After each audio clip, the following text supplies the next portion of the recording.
Don't fuck up and don't fuck yourself. Hi, everybody. Welcome to the Rude Cooking School Podcast. I'm your host, John Hauser III. And with me, rocking fucking Joe Benny's t-shirt from Little Italy, Baltimore, Maryland, is... Yeah, Jeni Peck. You can't get rid of me. How's it going? It's great. I'm back and repping Joe Benny, who, did you hear he's opening a restaurant in Little Italy? Yeah, I did. Yes, I reviewed them for something, like a small review, and got to eat a lot of their food. It was really fucking good.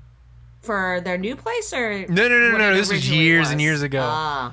Joe Benny's. Oh, Joe Benny's. Yeah. When they first opened up, like years ago, and it was really fucking good. And it was the only time I ever ate there. Like what? Yeah, it was one of those things like we should go back, and then just never did because I think at the time it was so packed and it felt like a neighborhood joint. And it definitely was. But their meatballs were great. Yeah, they were so good. Their focaccia, they don't like calling it pizza. It's their like focaccia bread with tomato sauce and cheese, and they have like a million different like versions of it. It's kind of like little mini granny pies is what it reminded me of. Do they make the focaccia first? Yes.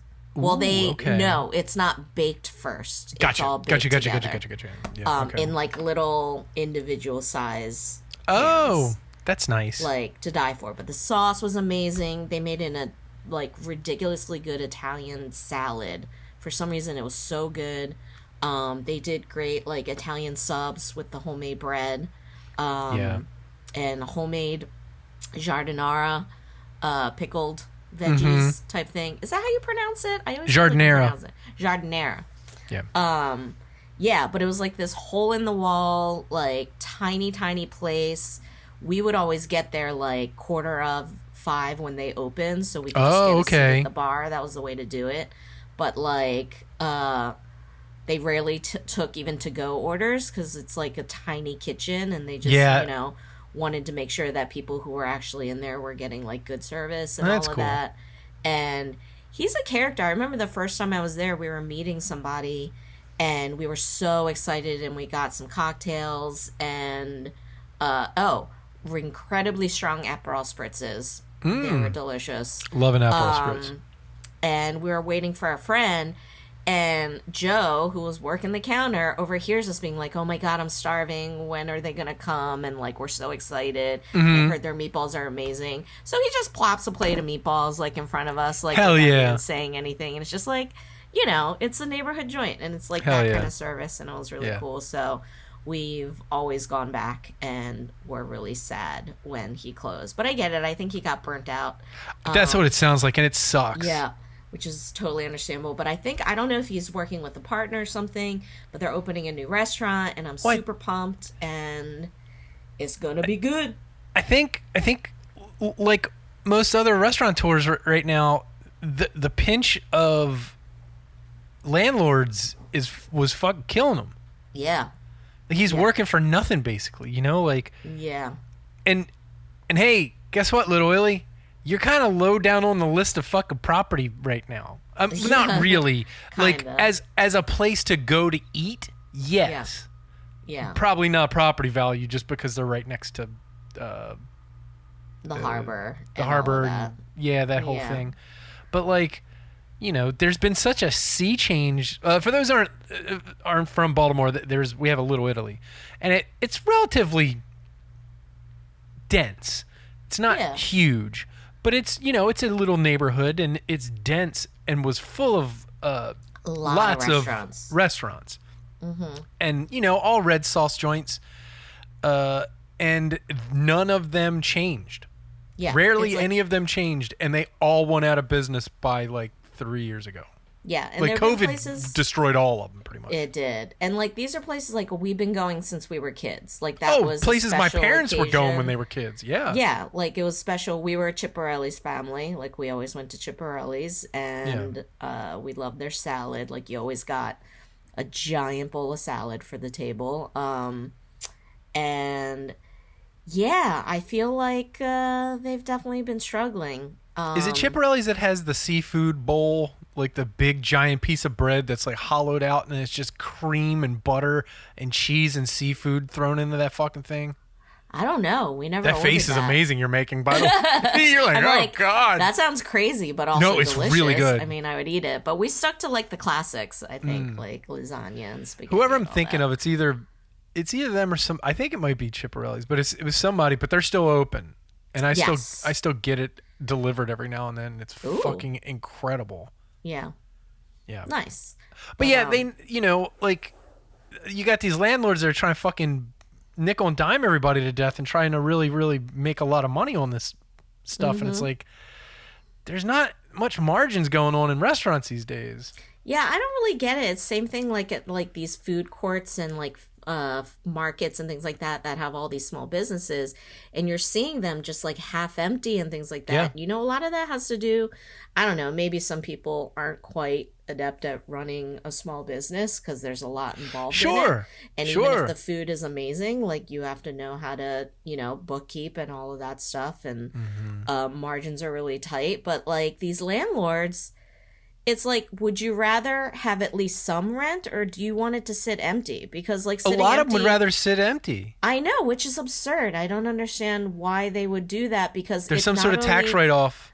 Yeah, but it doesn't just affect that space being empty and them not getting that rent. It affects the whole vibe of the whole market. Who wants to go to a depressing market that's half empty? Like bad vibes. I went to one that was it was up by your neighborhood, I think. No, a little bit. I went to Mount Vernon Remington Market? Fest. I went to the one in Remington. The Our House? Yeah, Our House. Yeah. And I think they had one empty stall. Yeah. Everything else was open. I was like, oh, okay, that's good to see. It's kind of off in there, though, I feel like. Like, they're right down the street, and I never really want to go. Yeah. Yeah. Some of the places look good. But it was good to see people it was a festival, so it was like pretty packed, and it was a place for people to sit down and get a drink and order some pizza. Yeah, sure. Yeah. And I was like, oh, okay, that's good to see. But yeah, there's a couple that are going by the wayside, and they're just not filling the stalls, and I don't know what the deal is. And yeah, food halls were going to be the next big thing, right? Like they were like, oh, it's like a utopia. Everybody's equal and you get to choose whatever you want. It's like tapas every night. And it's like, okay. Yeah. I mean, I still like the concept of it. Oh, me too. One, Baltimore has too many. It's like we're a city, but we're not that big. We don't need like a dozen food halls. Well, there was that one by La Cuchara that went out of business. Yeah, Whitehall Mill or something like that. Well, they only had like 3 vendors in there or something like that. It's like, I don't understand the point of this. Yeah. So, because it's like if someone's going to go out of the way to go somewhere, it has to be, because food hall is supposed to be a destination, right? Right. And so it can't be half empty. It has to have a good vibe. It has to have a good, well curated group of vendors. And then, I also like always thought what was missing was a lot of these vendors are first time business owners, and a lot of them don't have experience in customer service and how to train their staff in customer service and efficient systems to run your business. Cause like these are all like kind of fast casual like type places. So you need to have people expect food out like at a certain amount of time and things like that. Right. And I always see people struggling from the start when they open these stalls, and it's just like first impressions are really important when it comes to that, because if someone comes there and their first experience isn't that great, they're not going to come back, because guess what? There's a million other options. Yeah, a lot of people aren't understanding. Yeah, and so I've seen, I've worked at lots of different markets and things like that, and I see that happening over and over again, where people have a really great product, they have really good food, but they're struggling in every other sense of it, You would think these food halls would employ some sort of like an business advisor. Yeah. And I don't know if they're not, but that would be a really good idea. Like, okay, I've watched you guys for a week. Here's what I've seen that you can improve in, right? Yeah. Like, this is where you're going slower. This is what you can do. I know how to help, just some fucking old grizzled veteran that's been in the business and knows how to get things done and how to move around and streamline things, Yeah. Yeah. No, I've been saying this for a long time. Yeah. So I see that all the time. Okay, let's go into restaurant. What would be consulting? Me and you. Let's do it. Yeah. The rude consulting Our next group. career move. But I'm so tired, John. Yeah, but then you wouldn't have to actually get up at like 3 o'clock in the morning. Well, I don't have to do that much anymore, which is great. Good. So that's pretty sweet. But anyway, that was a long tangent. Yeah, it was. What'd you cook this week? Or I haven't talked to you in like a month. What have you cooked for this entire month? I want to know every single meal. Okay. So, starting a month now. I made a bunch of pizzas for the kids. It was their last pizza. I mean, it was their last dance of the year for middle school. Nice. 7th grade. So I completely just went and classic. I made 2 cheeses. Nice. I made a pepperoni, and then I made, because I couldn't get away with it, the pistachio and sausage with red onions. That one. Yeah, I'm not allowed. So I doubled down this time on the sausage. So I cooked up 2 pounds of fucking sausage. Jesus.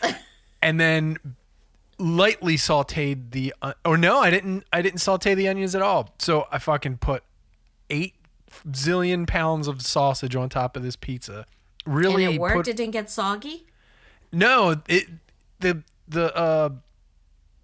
them grandma pie style. So I see. The bases get so crispy because everything's so hot.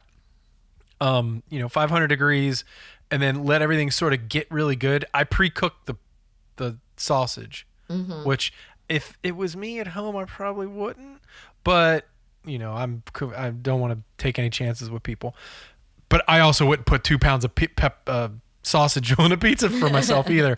So then I put the onions all over it, and then in the 500 degree oven, or 500, and let it go until I saw everything was kind of sizzling. Then I hit it with the broiler, really crisp up the tops of the sausage, and then get those nice little burnt ends of the onion.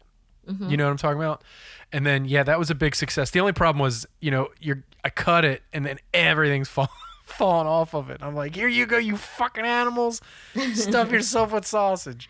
I'm sure everyone enjoyed it. Oh, it was a big hit. It completely got pretty much, I think there was like 2 slices left. Nice. Never too much sausage is my opinion. Exactly. And then the pepperoni went, and then the cheeses. I had a whole cheese pizza left. The kids did not do their duty, because normally the kids eat all the pizza and are still like, "Is there any more cheese?" But the kids weren't eating this time. I don't know.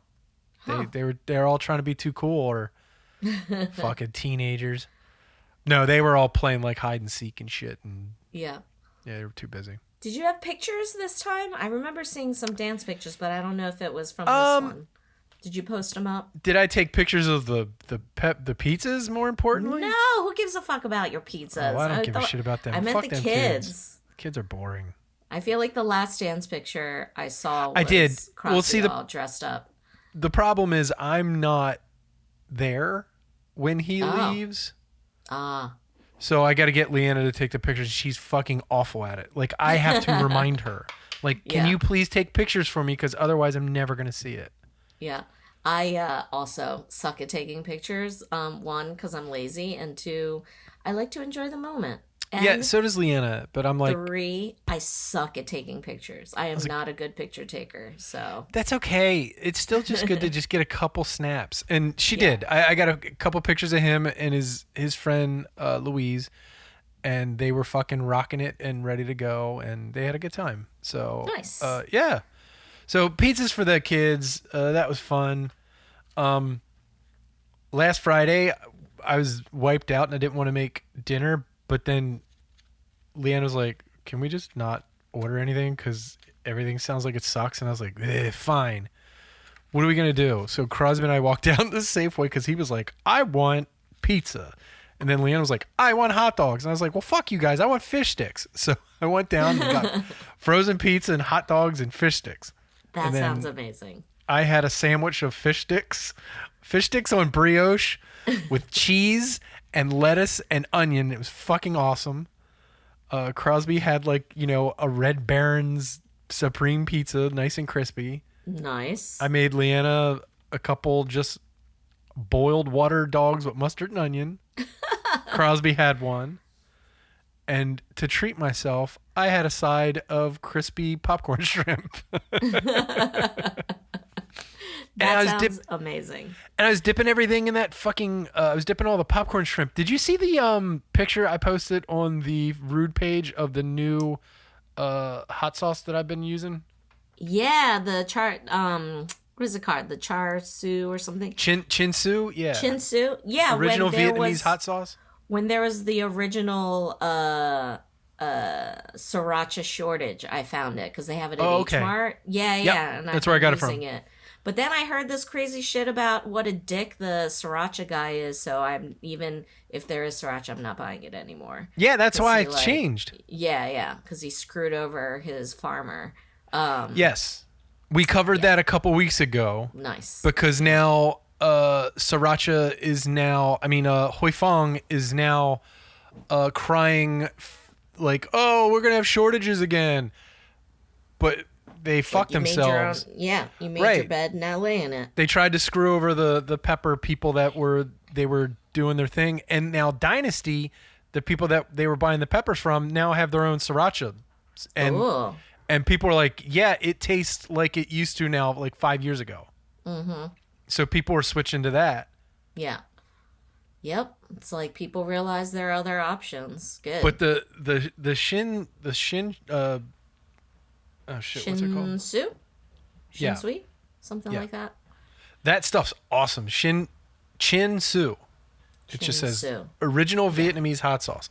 It's really fucking good. Yeah. I think that brand also is much more popular in Vietnam. Like they actually use it. Yeah. So they got that, which is the original, and then they have an extra spicy version for pho. Nice. Which I was like, this has a good heat for me. Like, it's really garlicky, which I love. Mm-hmm. It's kind of sweet, and it's got the heat. I've gone through half a fucking bottle already in a week. Yeah. I've been putting it on everything. It's so fucking good. Yeah. Speaking of Vietnamese food, I wish I would have brought some char siu. We got to figure out how to pronounce it. Char siu hot sauce. This weekend we went out of town with a cabin with our mutual friends Sam, Moshe, and Theo, and I made Vietnamese lemongrass pork skewers. Nice. And we did lettuce wraps with them. So the pork I marinated in shit ton of lemongrass, garlic, shallots, a hint of oyster sauce, some dark soy sauce, which is different from regular soy sauce. And guys, if a recipe calls for dark soy sauce, get yourself some dark soy sauce because it makes a difference. Some sugar, some palm sugar, and marinate. I did pork shoulder sliced thin and put on skewers. Grilled, so it got really like charred, and that marinade. Oh, and fish sauce, of course. You can't leave out the fish sauce. And then I got like tons of red leaf and green leaf lettuce and cucumber and pickled radish. Dang.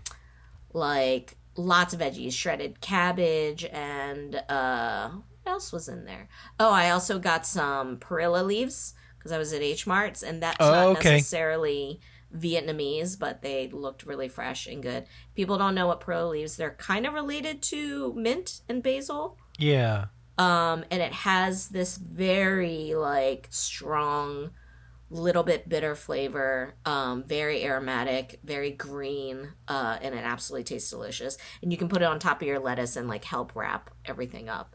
And then I made a classic just nak cham sauce for the dressing, and then also a peanut sauce for dipping options. And it was fucking good.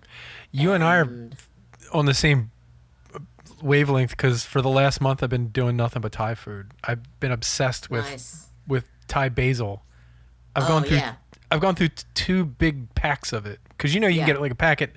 H Mart, it's like 8 zillion leaves. I know. Yeah, yeah. I got some Thai basil too, and you put that in there. Oh, and I forgot, and you get the rice noodles. So you could do rice, but I did rice noodles instead, like the Mm-hmm. noodles that go in pho. And then you Mm-hmm. put a little of that in the wrap too, so you get like a Ooh. little carb in with it. So many different textures and all of that in the wraps. That sounds delicious. I made Yeah.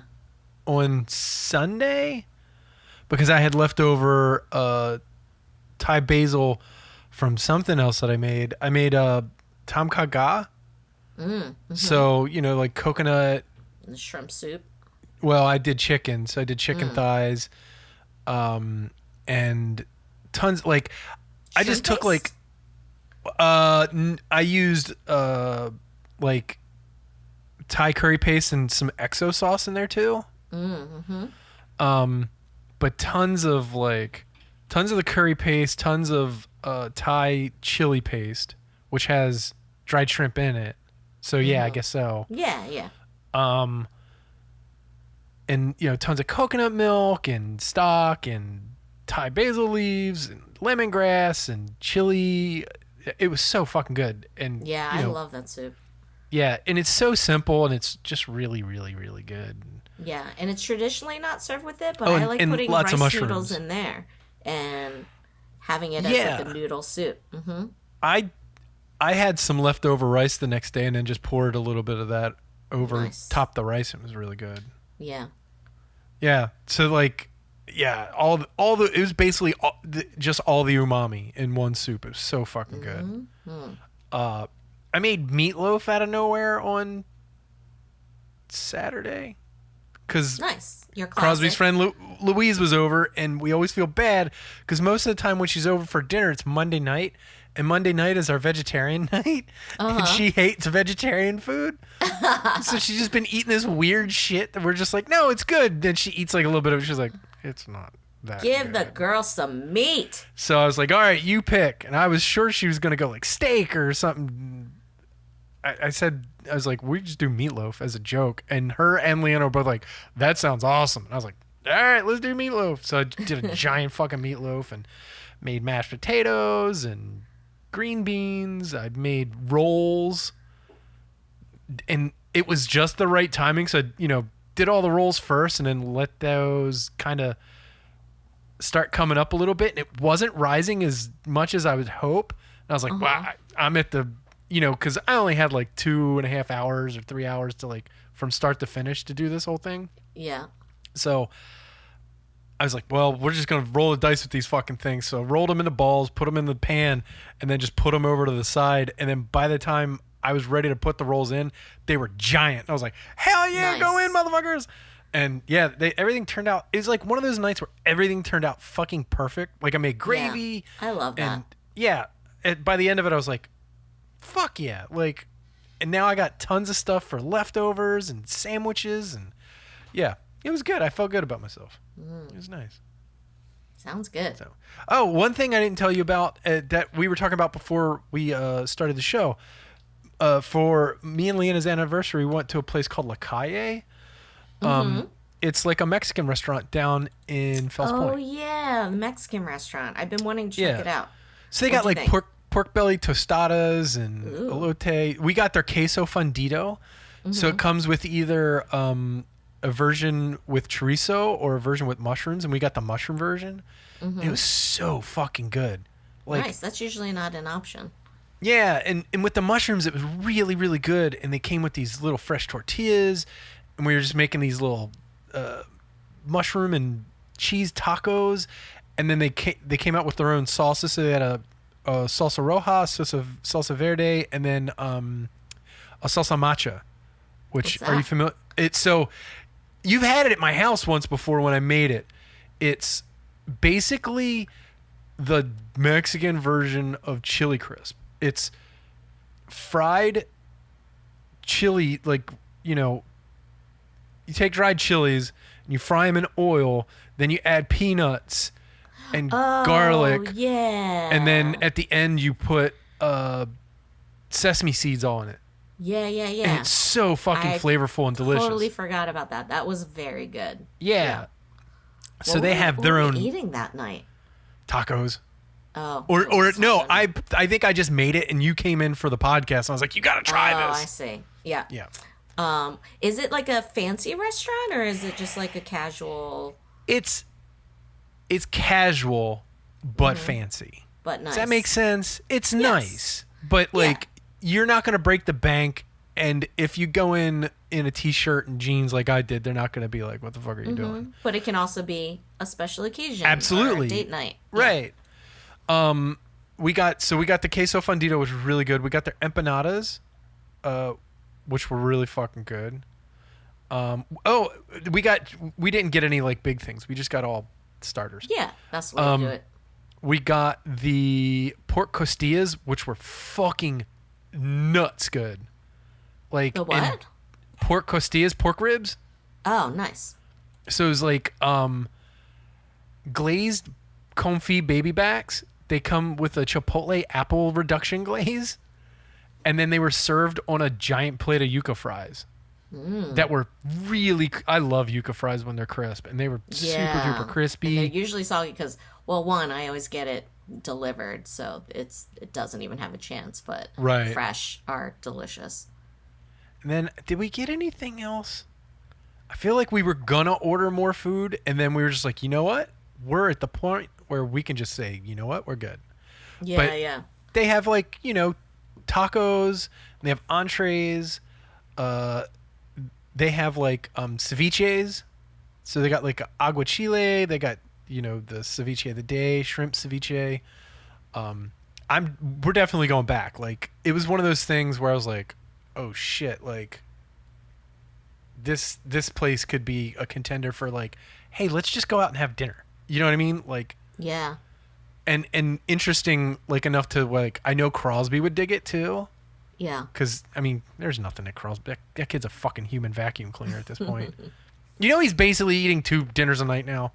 Damn. Well, he's a grown boy. I know. He's a monster. How tall is he now? Should be ashamed of himself. He's like 7 foot tall. Who knows? Yeah. I mean, no, he's almost as tall as Leanna. Oh, wow. So he's like 5 foot something. He's taller than my mom. He's like 5'4", 5'5" almost. Mm-hmm. He's coming up on me. Yep. And it's terrifying. Yeah, and he weighs like 75 pounds. Yeah. Going back to speaking about Mexican food, we found a new delivery place that we've been getting, and it's really fucking good, called Taqueria La Patrona. Have you heard of it? Okay, no. And first they do all different kinds of birria, like birria tacos, birria quesadilla, birria sandwiches. What are they called? Samitas or something like that.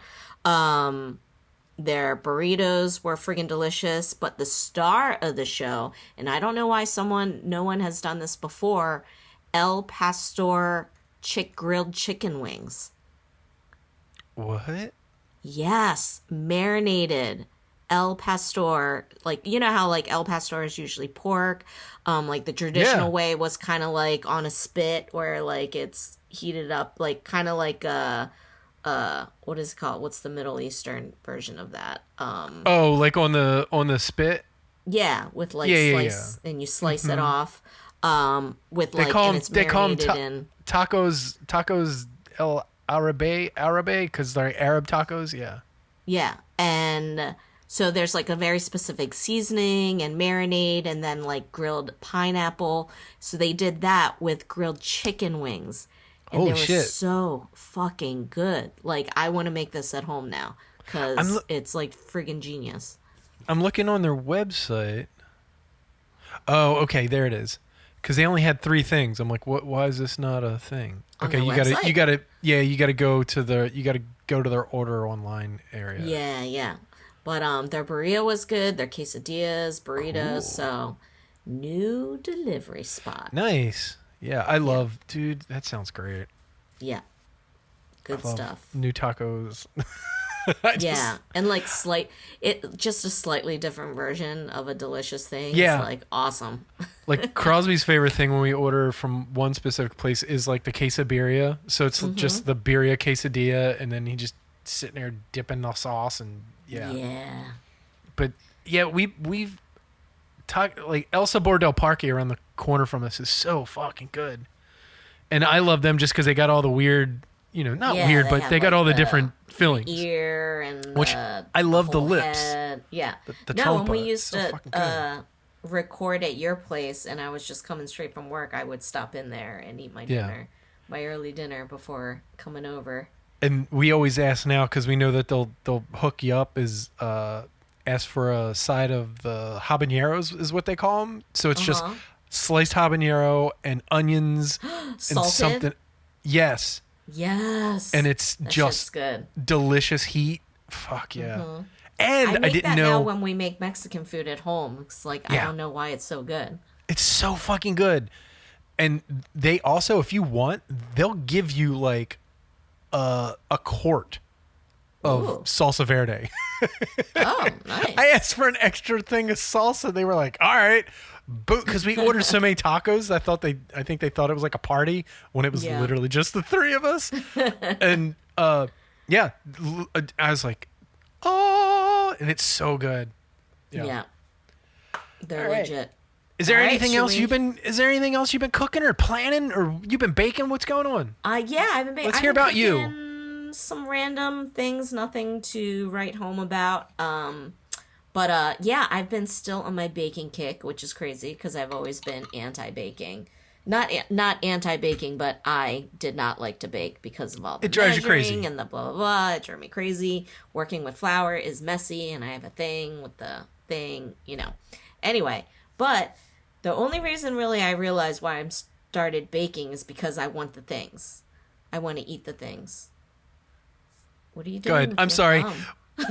When you were doing a thing with your thumb, a thumb thing popped up, a thumb emoji popped up on the screen. What? Yeah. It was really weird. Is this a new Zoom thing? Yeah. Is it how did you do it and it's not working for me? I don't know. Okay, weird. Like a little yellow hand popped up and was like going like this. That's like it was crazy. Homer Simpson's dismembered hand. I guess Zoom is using I don't even know what that is. And it's funny because you were just kind of like doing a moving hand my motion. hands. Jenny talks to her hands a lot, everybody. So like I mean, couldn't you tell just by listening that I talk with my hands? So what are you baking? I made the best chocolate cake. Not to good. toot my own horn, but it was a dark chocolate cake. And the first time I made just like a Swiss meringue icing. Mm-hmm. It was just too sweet for me. And the Swiss meringue tends to be a little less sweeter than like an American meringue or buttercream. And so it was too sweet. But the cake was really good and the icing was good. But I don't like super, super sweet. So the next time I made the chocolate cake, which had a shit ton of cocoa powder in it, so it was really rich, I made a fortified whipped cream icing because I love whipped cream icing because it's light. I barely sweeten it, so you can actually taste the cake, and it's kind of like just adding a big old dollop of whipped cream on your cake. But the bad thing about that is it just melts. Like you have to refrigerate it immediately. It doesn't really last long, especially like if you're going to eat your cake over a couple days. So I did all this research, of course, for days on how to fortify whipped cream icing. And there's all these different ways, cornstarch, all these additives and things like that, and whipped cream cheese and all this stuff. And nothing really sounded good. But then I finally came across, add a fucking tablespoon of instant pudding mix. And it fucking works. To your whipped cream. Okay. As you're whipping it, and it holds, and I had it sitting out for an afternoon because we served it, and we were eating cake and then going back having seconds of cake, and the icing first tastes like delicious icing with a little vanilla in it. I actually ended up using coconut instant pudding because I had toasted shredded coconut on it afterwards, coating it, because I love coconut and chocolate together. It is actually magical. Yeah. But yeah, and it doesn't change the texture of it. It just tastes like and feels like whipped cream. So you're using the whipped cream to put on top of the cake? Yeah, that's my icing. So it stabilizes when you have it in the fridge, is what you're saying? Yeah, okay. No, it doesn't even need to go in the fridge because it's instant pudding. Oh. And so it's totally stays stabilized at room temperature. And the reason it does that is instant pudding has cornstarch in it, but it's cornstarch that's actually been cooked. Okay, so like instantly gelatinizes. They make it. Yeah, so you don't have to heat it for it to gelatinize, for it to thicken. So that's what it's doing. So you can't use just regular cornstarch because you would have to cook it and then dry it and then make it into powder again. So it would not work. Like the Wondra version of It's just the magic trick, and you only need like a tablespoon for a whole pint of whipped cream icing. Oh wow. Or a whole pint of whipped cream that you're gonna whip into icing. And so like even flavor wise, it didn't really even sweeten it very much. I still had to add a little bit of powdered sugar to it to sweeten it up. And so that's my go-to coconut chocolate cake. And so how are you layering it? I'm doing 2 cakes. So, that time Lila actually made homemade, like the cooked coconut pudding. And so the middle layer was coconut pudding, homemade. And then the 2 cakes and then icing all around chocolate cake, pudding, chocolate cake. What's your icing? Chocolate ice? No, the whipped cream icing. Oh, so all around. Okay, Jesus. Yeah. Holy shit, okay. Yeah. So it's all white inside. You cut into it, and it's this dark, dark chocolate cake. Gotcha. Yeah. Nice. That sounds delicious. I made it twice because it was so good. We had like 3 weeks of chocolate cake. I gotta watch it because I've been having a pretty serious sweet tooth attack. Me too, lately. Man. What is going on? I don't know. And all I've been craving are dark chocolate covered pretzels. Mm-hmm. And they're very good. Yeah. And then there was and really good caramel popcorn. There's like this, handmade artisanal popcorn at Safeway. It's bullshit. It's like thick caramel on the outside. It's not like just a little bit. Yeah. You know what I mean? So there's like an armor. They're like marbles of caramel, and they're salty. I think it's the sweet salty thing that I've been craving lately. And those two together with the chocolate and the caramel, it's so fucking good. And the pretzel and the popcorn, that's been my shit. Snacky stuff. I'm not even eating edibles or anything. Chews. I know. I've been really into high chews. Have you ever had a high chew? The candy, I've had them. They're so good. I'm addicted. It's like the Japanese version of like Starburst or Mambas. It's a Japanese company. So all the like artificial flavoring is very like artificial? Asian. Oh, like, gotcha. Asian grape, Japanese or Korean version of like fake grape flavor is very different from the American version of grape flavor. Same thing with strawberry, same thing with banana, apple. Like it's all different. Okay. In a good way for me. Yeah.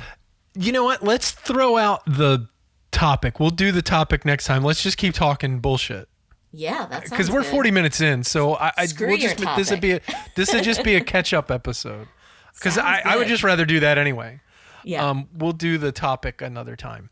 Like we're gonna have a hard time filling. Yeah, exactly. Because I wanted to get into a website, and I think I've mentioned this to you. I became a member of a website because I got an ad, and I was like, you know what? This sounds like a good idea. Fuck it. It's only $30 for a year. And it's a website called CKBK. Have I told you about that? Yeah. The cookbook where you can look up any fucking cookbook. Yeah, it's like thousands of cookbooks. I forgot to look into this. So CKBK.com. I'm not paid by these people. I'm not. Just anybody who's listening right now.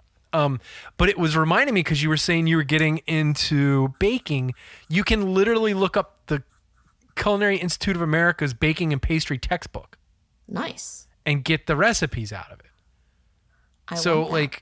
And anything you're looking for, and as a person who owns a copy of an older copy of the baking and pastry textbook, you can literally find it from the fanciest shit to fucking chocolate chunk cookies. I'm looking at it right now.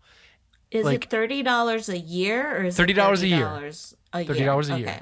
Do they have I'll just take here. I'm gonna share you in for a second. So do they have like a free trial period type thing? They might. Yeah, they might do a thing where you can do like a week or something. Oh, cool. Yeah, but all this shit, right? Nice. And this is baking and pastry, so it's like savory and sweet stuff. You know? Cool. But like so crazy shit like this. Can you look up recipes separately, or do you have to look up each book separately? No, you can just look up, like, if I want like a lemon semifredo. Oh. Did I spell that wrong? You spelled that wrong. I think I did, yeah. I was even looking at the goddamn recipe. Where'd that go? Is it 2 F's? Maybe you should look up something you can spell. It is 2 D's. That's what it is. Yeah. Nice. So, yeah. And that's what's in that cookbook. But if I take this word and I go out to the beginning and look up semifredo, I think it might be more in there somewhere. Maybe not. But, you know, they have collections where if you're just like looking for, you know, just certain ingredients, or you're just like, I want to just look at random vegetarian food, or here 12 tasty recipes for jarred artichoke. You know, it's like, okay, weirdo. But so they have their own recipes too that they put out. No. These are all collected from other cookbooks. They have a person who goes through the cookbooks and then puts them into collections for you. I see. That's cool. You know? Yeah, so like you can like our get favorite drumsticks and yeah. Nice. So like when I'm just like, you know, if I just like, I want to just look at Thai food. Oh, it's still stuck in this stupid book. Let me kill that. Go back out. That cake I was talking about, I wanted to shout out the food blog that I actually got it from because it was so fucking good, and I followed it pretty much word for word from a food blog, and it's called... Oh, yeah, cool. Divas Who Bake. Hold on. I now can't find it. Is that what that was? Yeah, Divas Who Cook or something like that. Okay. And yeah, and her baking recipes are really fucking good. I am about to make a coconut cake. Nice. And her recipe's a little different from what I found online, so I'm really excited to make it. And her icing is a cream cheese, whipped cream cheese and heavy cream icing, which also sounds fucking delicious. It does sound delicious. As you can tell, I love fucking whipped cream. Yeah, me too. So like I just look up the word Thai, so authors come up. You can search by author, you can search by the books that they have. Cool. You can search by their collections or reference books, like they have the Oxford Companion to Food and Cooking on there, or the 2,251 recipes that, you know, are proven enough to be in cookbooks. We know how that goes. But like, it's not just some fucking dickhead's like rip-off site. Very well organized. It is. Pictures and all of that, because who doesn't love a picture when you're looking up food recipes? But I really like the organization of it. I'm still just, you can save 25% on gift subscriptions this week. I'm not going to, she can see that. If you look on the website, you say, I'm not giving that out. The cookbook people got to pay me. Do you want me to tell you what it was? Are you looking at it? No, I'm looking at it. I'll sign up myself. Okay. But I like it. It's good. And, you know, I think once or twice a month they do like a features section where they do like little stories and just kind of, this is the seasonal thing, and, you know, I like it. So there you go, everybody. Nice. Because, like, to be honest, free ad I for feel like CKBK. Yeah. Sponsor us, please. I feel like a lot of times lately I've been buying cookbooks really just for fun, like as my coffee table book, or like getting ideas and things like that, or just, I don't know, I collect cookbooks, so I buy cookbooks. But I feel like when I'm actually coming up with recipes and ideas and need just some inspiration, I tend to find stuff online, because everything is online. But it's nice to have a website like that that's kind of like better organized and find things and look at cookbooks that I necessarily don't want to buy, but definitely have recipes in there that are worth taking a look at. So that's cool. Yeah, it's nice to have just because like I'm like you. I'm like a cookbook slut. Like I'm like, oh god, that looks so good. I'm gonna cook everything in it, and then I never like all the pictures get me, and I'm like, the pictures are so beautiful, and then I just don't do anything with it, and that sucks.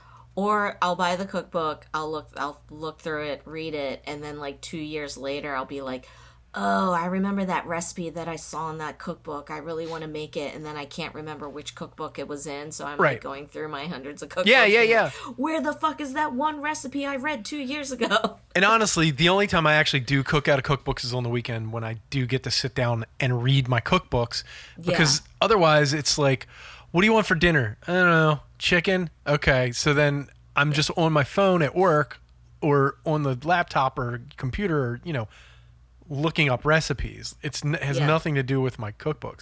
Oh, also you can buy cookbooks through them, and they'll store them digitally so you can reference your own cookbooks in there. Even after. Because they have a bunch of free ones, but you can also go out and buy cookbooks on that website that aren't available free with the subscription.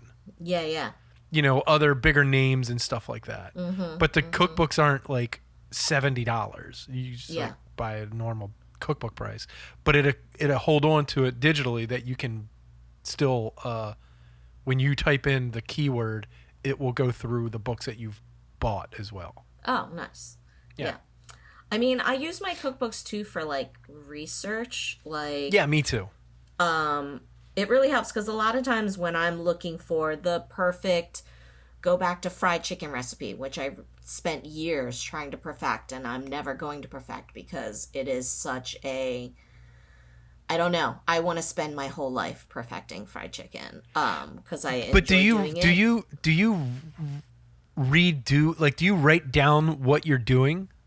Oh no. I don't write anything down. Neither do I. don't have a single one of my recipes written down. That's what I'm saying.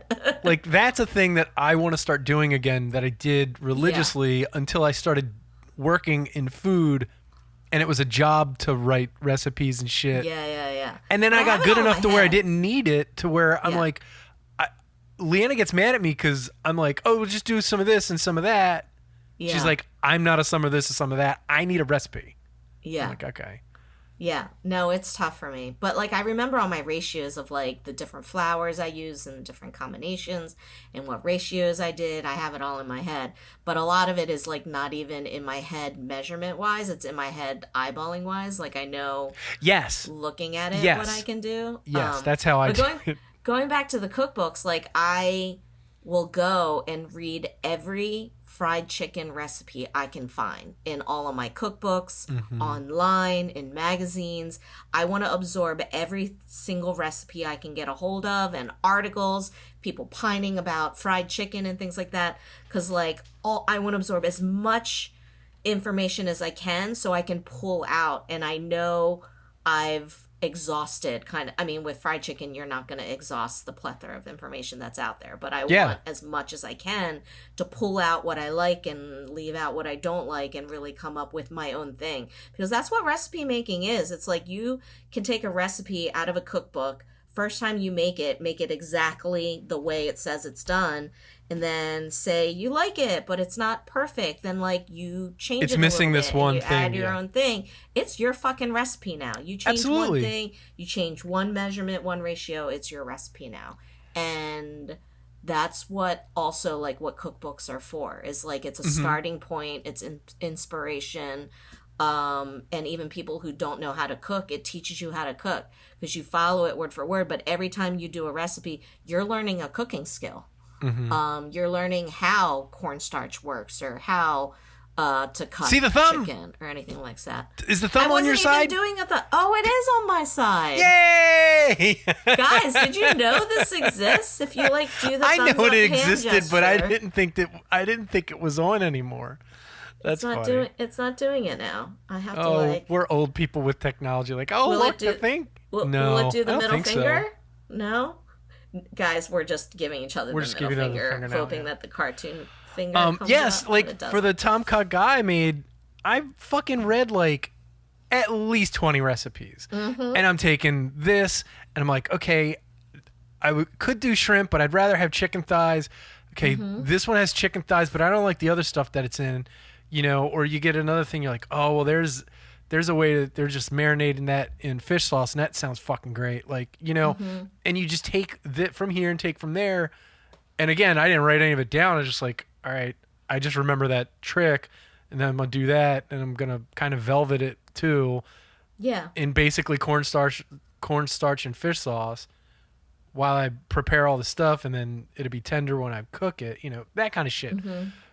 But yeah, like going through cookbooks and trying to find the best, like there's rarely a thing that I like go to back in cookbooks a lot. Mm-hmm. I do have one cookbook on Jewish cooking that I reference a lot. And it's a very, it's also like the history of very like New York style Jewish cooking.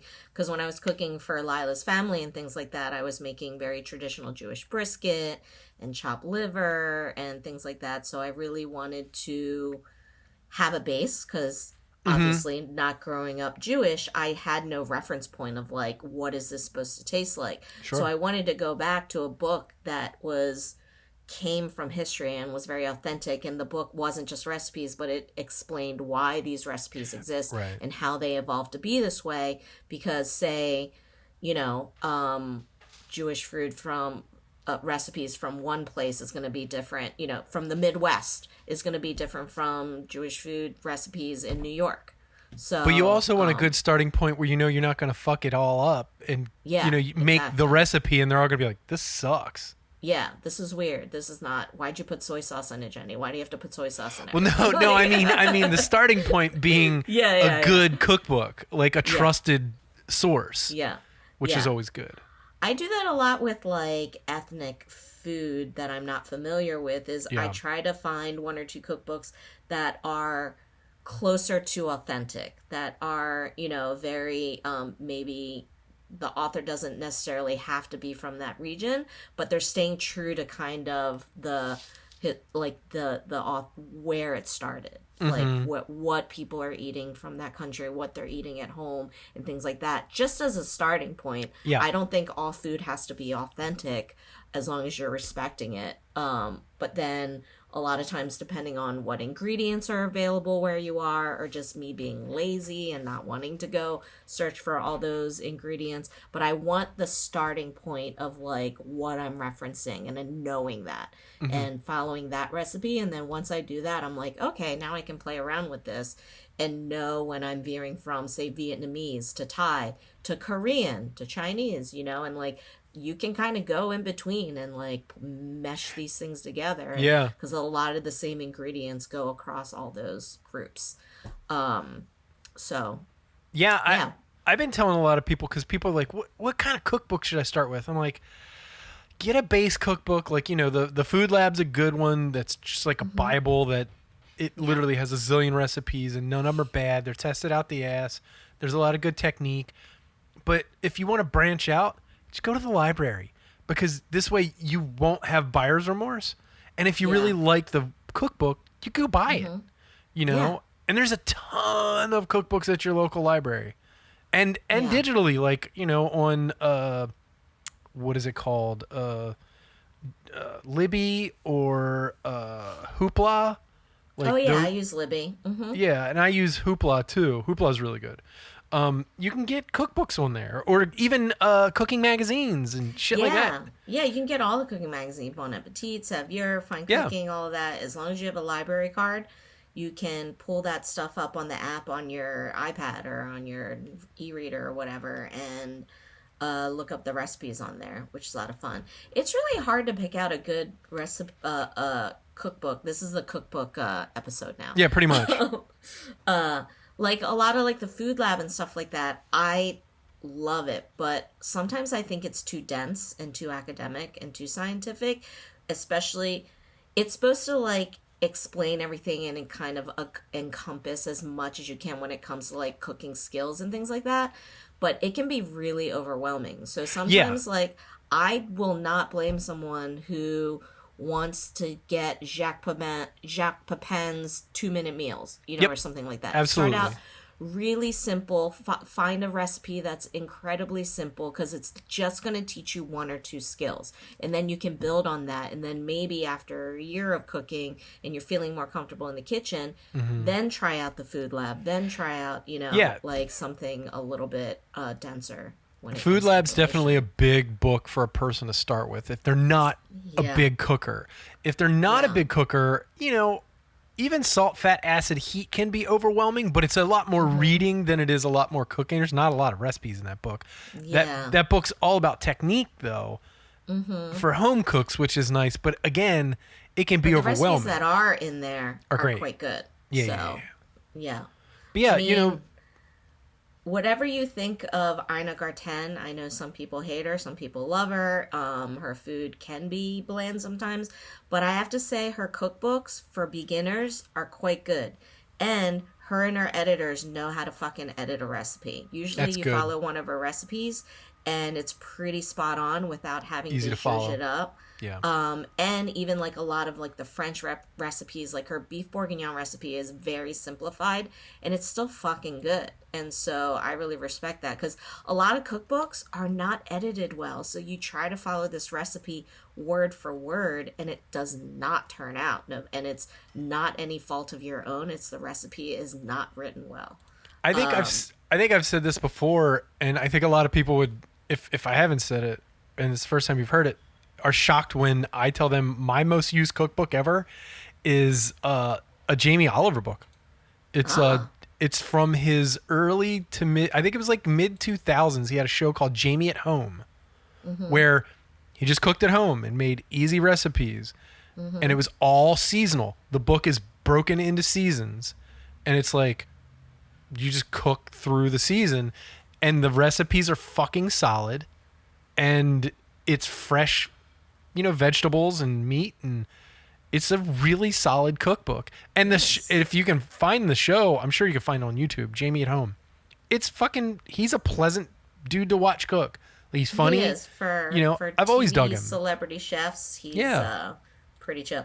I remember when his first show, that was like the Naked Chef apartment. Yeah, The Naked Chef. Oh, I remember seeing I remember seeing one. I think the first one I ever saw, I was like, is that Jamiroquai? And he had Jamiroquai over to fucking cook him a dinner. Really? And I was like, what the fuck is happening right now? That's so random. It was really random. And he's like, yeah, I just got my mate's Jamiroquai over. I'm like, that's super weird. But he's also like 19. Yeah. You know what I mean? When he started, he was so like fucking young. Uh-huh. Now he's like a grown old man with 2 kids, right? Like, yep. Or 3 kids, a bunch of kids. But yeah, cookbooks are great. And maybe we should come up with like just a top 5 favorite cookbooks and just have an episode like that. That would be fun. Yeah, that would be fun. I feel like I did do one episode on a cookbook that I really liked. You did was it the Wok episode? No. It was the Food Lab episode. Was it the Food Lab? Yeah, you did a Food Lab episode. Oh. You wanted to do the Wok cookbook. Yeah. Yeah, but we could do just like the top 5 and do like our favorite top 5 cookbooks each. Favorite top 5, why we like them. Ooh, that would be hard though. That would be real hard. Yeah, no, I know. It would have to be my top 5 of the moment. Yes. Yeah.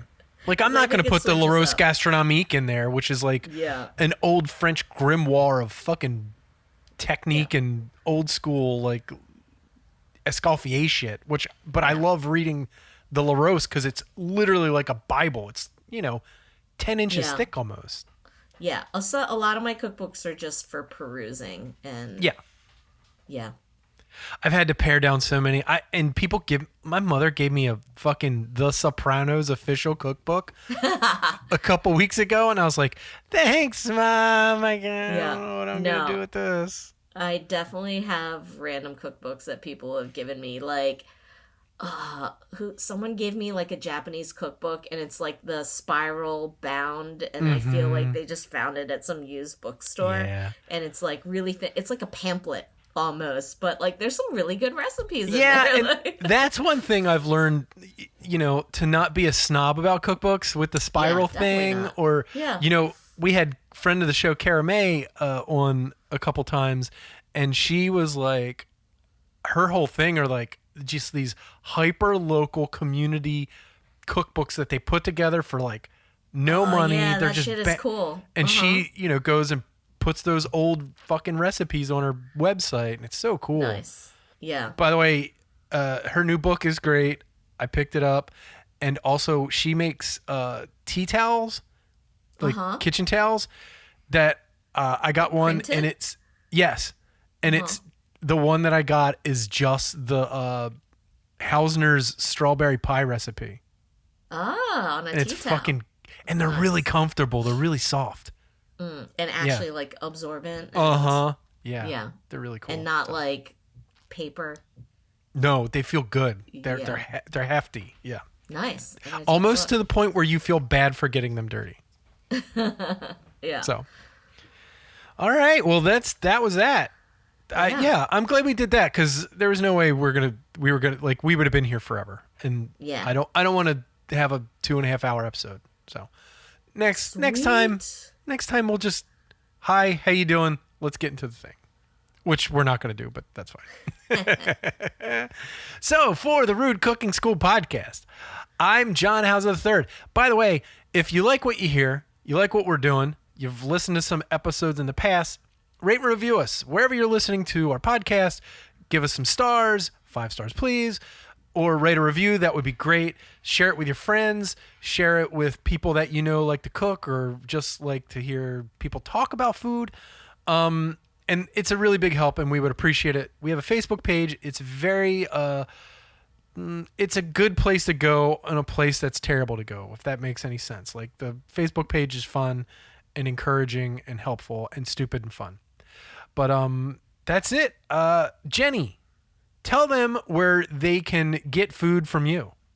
Oh, they can get food from me at Peck's Place Restaurant in South Baltimore near the 895 tunnel. Come check us out. We're open Monday through Friday for breakfast and lunch. And get yourself a killer scrapple egg and cheese sandwich with grape jelly, a Baltimore classic, and say hi. Or that, what was it? The teriyaki cheesesteak? Oh, no. What did you get? The jerk chicken cheesesteak? We got the jerk chicken, but we also got a teriyaki something. Oh, you got it's teriyaki. We call it a sukiyaki. Don't ask me why. But like shredded cabbage, like a teriyaki type sauce. It's more like a bulgogi sauce than a teriyaki sauce. Yeah. It was so good. Cheesesteak. Yes. It was so messy and delicious. Yeah. Oh, also, guys, go if you're on and the Facebook give her your money. If you're on the Facebook page, put up some cookbooks, your favorite cookbooks. Recommendations. Great idea. There. That would be cool. I'd like to get some ideas for me to spend money on more cookbooks. Me too. So, all right. Well, thank you, everybody, for listening to the Rude Cooking School podcast. I will be back next week to talk to you and annoy you. Hopefully not, or maybe to inspire and encourage you to keep cooking. So for the Rude Cooking School podcast, I'm John Hauser III. Don't yuck my yum. And I'm Jeni Peck. Bye. Peace.